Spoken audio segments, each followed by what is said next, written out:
Según la Fundación para el Desarrollo FUNDE, es el sector informal el que ha absorbido la mayor parte de empleos en El Salvador. Empleos que no representan una seguridad social ni económica para estas personas. Y según nuestros cálculos, a nivel, de todo el país, el 69.1% de la población en el país se encuentra en estado de informalidad.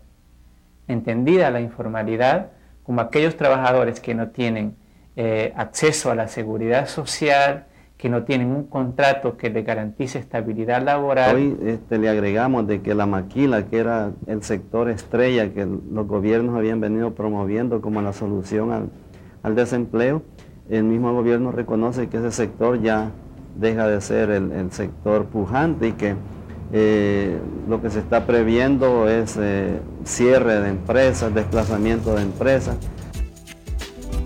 Ante esta situación, el gobierno y la empresa privada le apuestan al Tratado de Libre Comercio con Estados Unidos para mejorar las fuentes de empleo y la economía del país.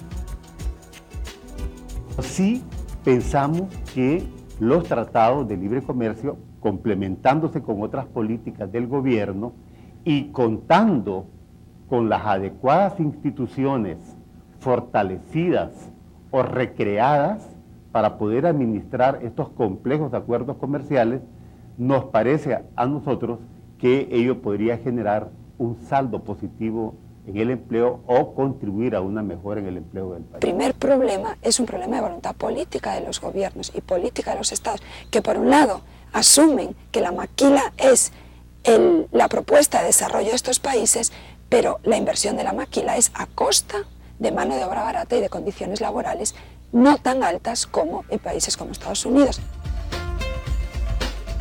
El capítulo 16 del tema laboral en el CAFTA se refiere a la aplicación de la legislación laboral de los países centroamericanos, República Dominicana y Estados Unidos. Un apartado en el que se reconocen varios derechos internacionales, pero que para muchas organizaciones aún esto no garantiza el respeto a los derechos laborales del país.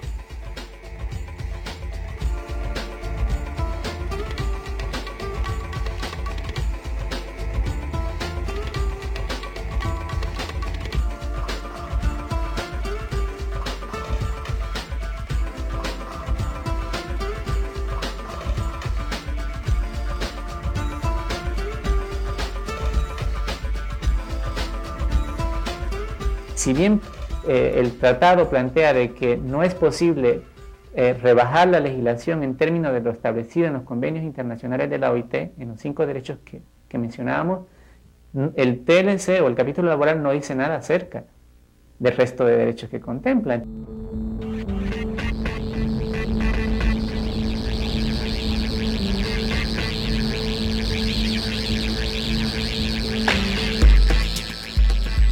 Organizaciones que velan por los derechos laborales temen que este capítulo deje abierta la posibilidad de que estos derechos sean violentados a través de la implementación de una flexibilización laboral.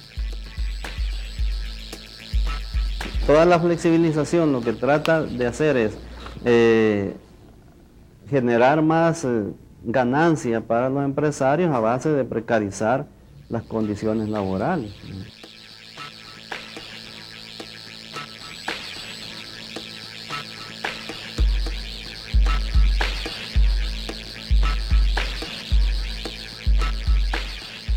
El texto del Tratado de Libre Comercio sí puede generar presiones a que los países puedan flexibilizar su mercado de trabajo. Es decir, recordemos, hay una lucha por ingresar al mercado estadounidense y hoy con la entrada, de China a la OMC y la eliminación de las cuotas de textiles en el comercio internacional implica para los países de la región, retos para poderse posicionar en el comercio estadounidense.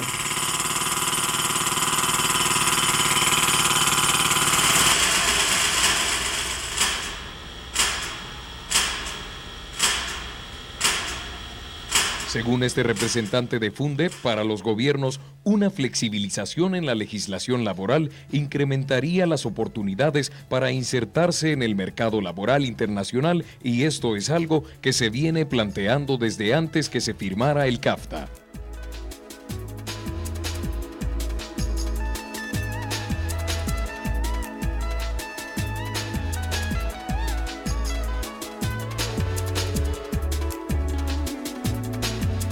es una parte del derecho laboral que aún no ha sido explorada aquí en El Salvador.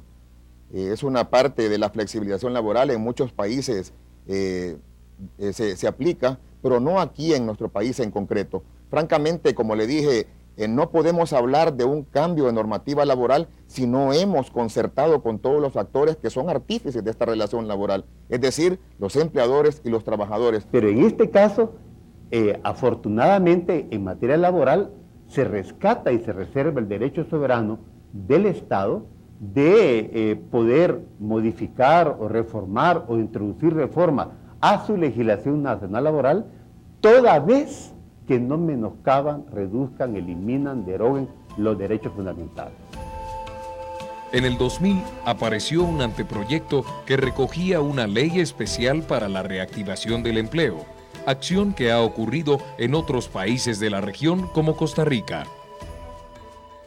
No estoy mintiendo, eso está pasando. En los congresos ya hay en este momento leyes tendientes a eliminar jornadas de 8 horas, a eliminar la contratación fija, eso es importante, y a utilizar otros tipos de contratación.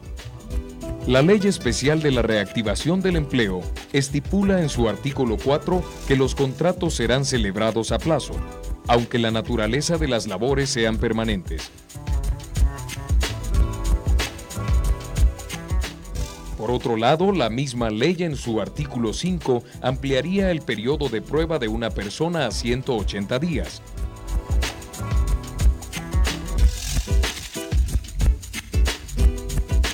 Si te despiden exactamente el día 179, perdiste.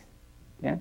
Entonces, ahí hay una ventaja porque el sector privado se da un tiempo determinado, ¿ya? Donde puede aprovechar a la mano de obra y despedirlo prácticamente cuando ya se pueda vencer el periodo de prueba, digamos, aunque suene duro, pero pueda suceder, ¿no? Y eso puede llevar en su momento a ahorrar algunos costos laborales.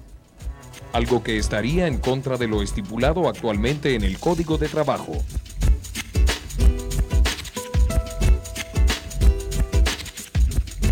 Estamos comprometidos a cumplir total y fehacientemente la legislación laboral salvadoreña. Representantes de la empresa privada aseguran que los anteproyectos en los que se establece la flexibilización laboral han quedado en el pasado y que se está trabajando en otras políticas de impulso del sector laboral, pero aún el sector de los trabajadores no se siente seguro. Empezando por la crisis, la profundización de la crisis del agro, que ya es grave y con la ratificación del tratado se agudizaría esa situación. Entonces, ¿qué significa eso? Más desempleo en el agro, más pobreza en el agro. Luego de las elecciones presidenciales en Estados Unidos, se tomarán nuevamente las riendas sobre la posible ratificación del CAFTA. Pero las organizaciones laborales temen que con esta ratificación se dé paso a acciones que atenten contra los derechos de los trabajadores en la región centroamericana.